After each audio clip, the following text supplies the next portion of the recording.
Sir మరొక అంశం sir, ఇక ఐఏఎస్ సివిల్స్ సంబంధించినటువంటి ఫలితాలు కూడా రావడం జరిగింది. సివిల్స్లో 3వ ర్యాంక్ సాధించిన పాలమూరు యువతి, ఇక తల్లి బీడీ కార్మికురాలు, కొడుకు ఐఏఎస్ వికారాబాద్ వాసి తరుణ్కు 231వ ర్యాంక్. అంటే పేద కుటుంబంలో చాలామంది కూడా ఇటు ఐఏఎస్ ప్రిపేర్ అయ్యి సివిల్స్ కూడా రాసినటువంటి పరిస్థితి నెలకొంది. సార్ మీరు కూడా సివిల్స్ మీరు కూడా శిక్షణలో అనుభవం ఉన్నటువంటి వారు, మీ అనుభవంలో ఏంటి ఎలా ఉంటుంది? నేను వాస్తవంగా సివిల్స్కు ప్రిపేర్ అవుతున్న వారికే కాదు, సెలెక్ట్ అయిన వారికి కూడా క్లాసులు చెప్పాను. నేషనల్ అకాడమీ ఆఫ్ అడ్మినిస్ట్రేషన్ ముస్సోరీలో విజిటింగ్ ప్రొఫెసర్గా వెళ్ళి పాఠాలు చెప్పించాను. అంటే ఐఏఎస్ ప్రొబేషనర్స్కు ఐఏఎస్ సెలెక్ట్ అయితే ముస్సోరీలో వారికి ట్రైనింగ్ ఉంటుంది. అలాగే నేషనల్ పోలీస్ అకాడమీ హైదరాబాద్లో కూడా ట్రైనింగ్ ఇచ్చిన వాడిని. సో అందువల్ల ఇలాంటి స్టోరీస్ చాలా ఉంటాయి. చాలా సామాన్య కుటుంబాల నుంచి వచ్చిన వారు, తెలుగు మీడియంలో చదివిన వారు, ఈవెన్ నేను చూశాను. ఇప్పుడు మేము ముస్సోరీకి వెళ్ళినప్పుడు ప్రొసీజర్ ఏంటంటే ఒక ఆఫీసర్ ఆన్ ప్రోటోకాల్ అని అపాయింట్ చేస్తారు. అంటే నేనున్నన్ని రోజులు నాకు కావాల్సిన అవసరాలని ఆయన అటెండ్ అవుతూ ఉంటాడు.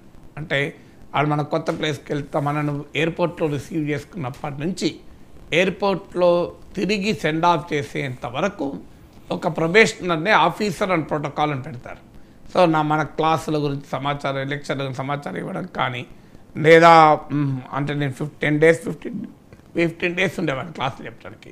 ఆ మధ్యలో ఏదైనా ఫ్యామిలీతో వెళ్ళేవాళ్ళం. క్లాస్ అయిపోయినాక సైట్ సీయింగ్కి వెళ్ళాలన్న వెహికల్ ప్రొవైడ్ చేయడం, ఇలాంటి కోఆర్డినేషన్కి ఒక ఆఫీసర్ అండ్ ప్రోటోకాల్ పెట్టేవారు. అది ఏ గెస్ట్ వెళ్ళినా అది రూల్ ముస్సోరీలో.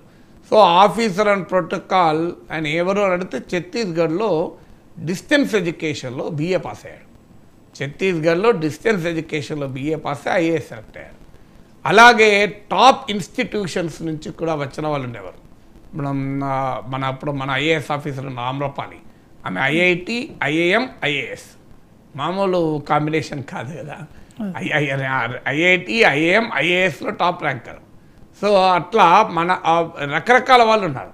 సో చాలా టాప్ ఇన్స్టిట్యూషన్స్ నుంచి చదివి టాప్ ఇన్స్టిట్యూషన్స్లో టాప్ ర్యాంకర్లుగా ఉండి తర్వాత వారు ఐఏఎస్ సెలెక్ట్ అయిన వాళ్ళు ఉన్నారు. అతి సాధారణ విద్యా సంస్థల్లో చదివి సెలెక్ట్ అయిన వాళ్ళు ఉన్నారు.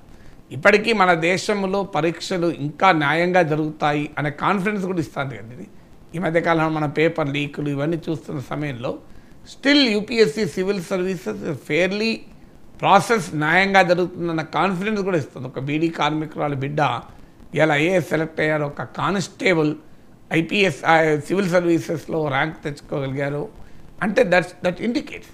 అయితే మనకేంటంటే ఇక్కడ ఆ ఈకో సిస్టమ్ కూడా ఉంది.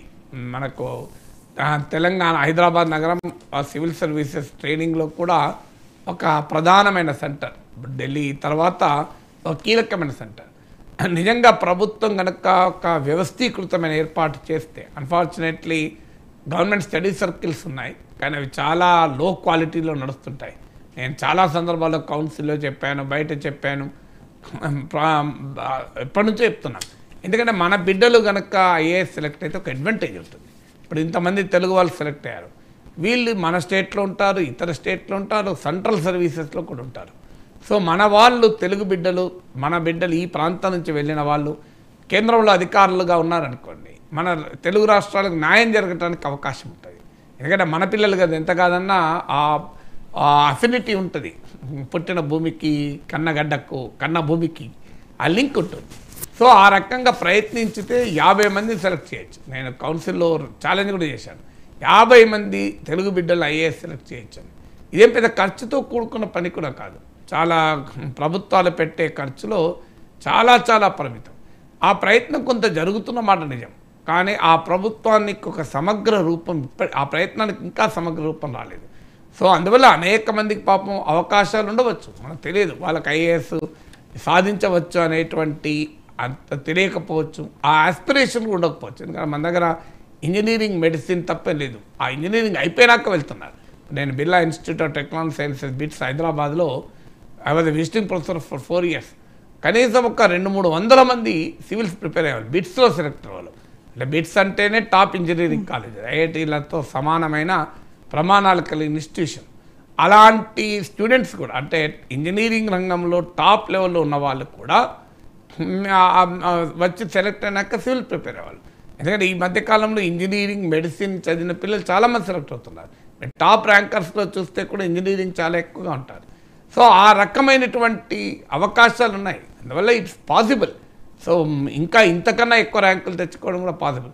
ఇప్పుడు ప్రభుత్వాలు చేసే కృషి కాస్తంత ప్రణాళికాబద్ధంగా చేస్తే, ఇదే ఖర్చు కూడా ఎక్కువ అవసరం లేదు, కాస్తంత ప్రణాళికాబద్ధంగా చేస్తే అద్భుతమైన ఫలితాలు వస్తాయి. కానీ ఆ రకమైన, ఎందుకంటే నేను అనుభవంతో చెప్తాను, నేను గవర్నమెంట్ స్టడీ సర్కిల్లో కూడా చాలా చోట్ల క్లాసులు చెప్పినవాడిని, ఏళ్ళ తరబడి పాఠాలు చెప్పినవాడిని, ఒక్కరోజు 2 రోజులు ఇక్కడ కాదు. సో అందువల్ల ఆ ఎక్స్పీరియన్స్తో చెప్తున్నాను.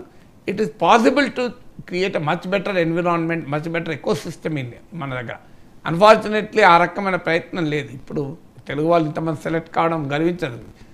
నేను నాకు ఇప్పటికి గుర్తు 2007లో వెళ్ళినప్పుడు తెలుగు వాళ్ళకన్నా రాజస్థాన్ పిల్లలు ఎక్కువ మంది ఉంటారు. నాకు ఆశ్చర్యం వేసింది. అసలు రాజస్థాన్లో ఉన్న ఎడ్యుకేషనల్ స్టాండర్డ్స్తో పోలిస్తే మనం చాలా బెటర్ కదా, మన బిడ్డలు ఎందుకు లేరు అని ఆవేదన కలిగింది. సో ఇది ఇయర్లో బాగా ర్యాంక్స్ వస్తే సంతోషం, బట్ ఇంతకన్నా అనేక రేట్లు పెంచవచ్చు. అనేక రేట్లు నేను కాన్ఫిడెంట్గా చెప్పగలను, 10 రేట్లు పెంచి 20 రేట్లు పెట్టచ్చు.